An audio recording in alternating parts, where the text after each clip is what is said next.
যদি আপনি এইভাবে যুদ্ধ বিমুখ হয়ে উঠতে পারেন, যদি এই প্রবৃত্তি আপনি নিজের মধ্যে জাগ্রত করতে পারেন, তাহলে আপনার সামনে সেই যুদ্ধ চলে আসবে যাতে বিজয় লাভ করে আপনি নিজের অস্তিত্ব খুঁজে পাবেন।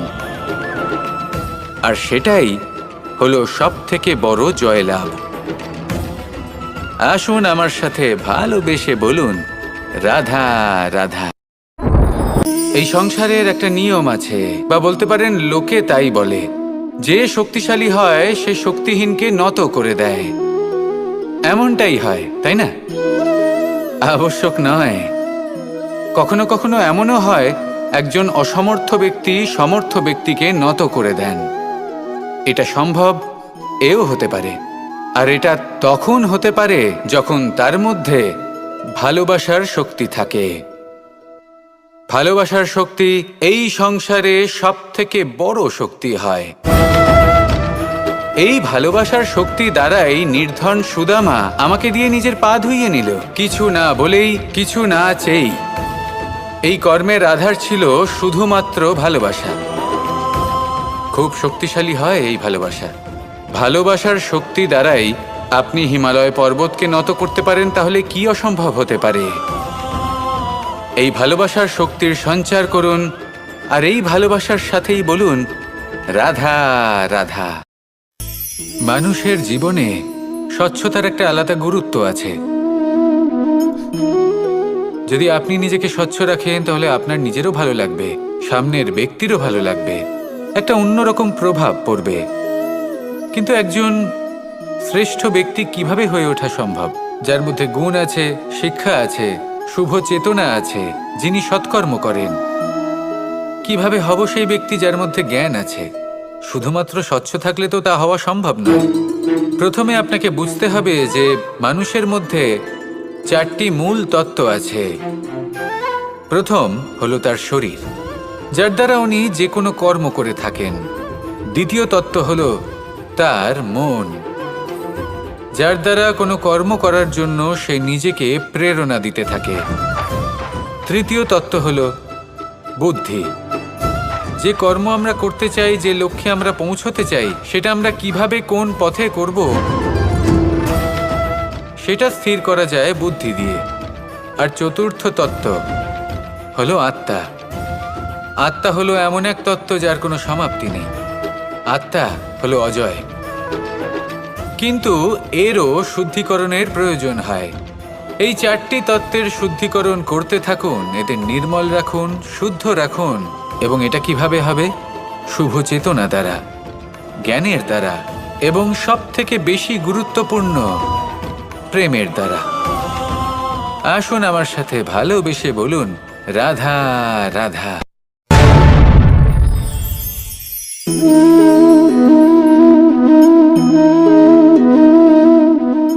জল এই সংসারের সমস্ত প্রধান তত্ত্বের মধ্যে একটি। এই জল যে কোনো জ্বালা দূর করে, আগুনকে নিভিয়ে দেওয়ার ক্ষমতা রাখে, অবিরল অবিচল ভাবে প্রবাহিত হতে পারে, একে কেউ বাধা দিতে পারে না। এর পথে বাধা সৃষ্টি করলে নিজের পথ নিজেই খুঁজে নেবে, বা সে নিজেই নিজের পথ বানিয়ে নেবে, কিন্তু কখনো থামবে না। এই জল হলো মহান, আর এর একটা মহান গুণ আছে, এর নিজস্ব কোনো রং নেই। কিন্তু যখন মেঘ থেকে বৃষ্টিরূপে পৃথিবীতে ঝরে পড়ে, তখন সমস্ত সংসারকে রঙিন করে তোলে। যেখানে খরা হয়েছে সেখানে শ্যামল করে তোলে। যে স্থান শ্যামল, সেখানে ভিন্ন ভিন্ন প্রকারের পুষ্প ফুটিয়ে তোলে। এই জল, এই জলের মতন আমাদের হতে হবে। ওর যেমন কোনো রং নেই, আমাদেরও যেন কোনো অহংকার না থাকে।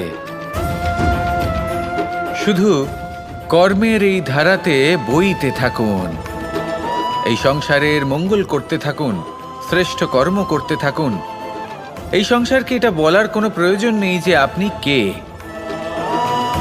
আপনি যদি কর্ম করতে থাকেন, তাহলে এই সংসার নিজে থেকেই আপনার মূল্য জানতে পারবে। আর তখন এই মন প্রসন্ন হয়ে বলবে, রাধা রাধা। একদিকে হলো আঙুর, আর অন্যদিকে কিশমিশ। দেখতে গেলে এই দুটোই সবারই খুব প্রিয়।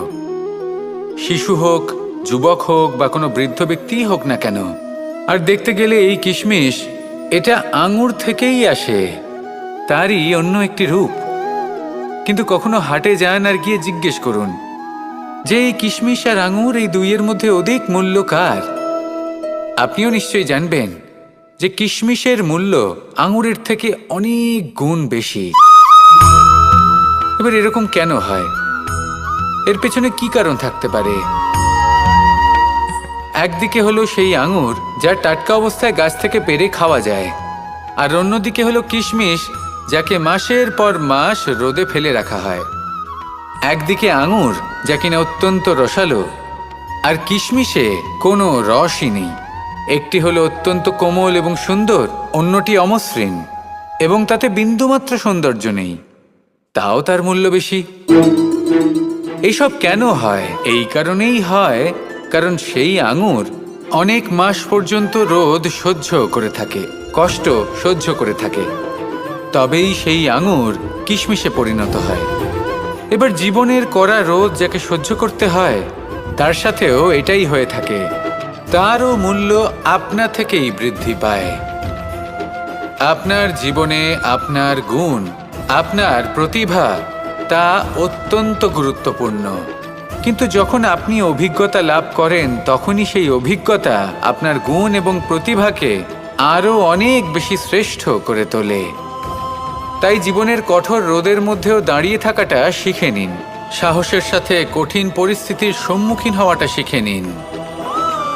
ঠিক এইভাবেই অভিজ্ঞতা লাভ করতে হয়, আর এই অভিজ্ঞতা আপনার মূল্য বৃদ্ধি করতেই থাকবে, করতেই থাকবে।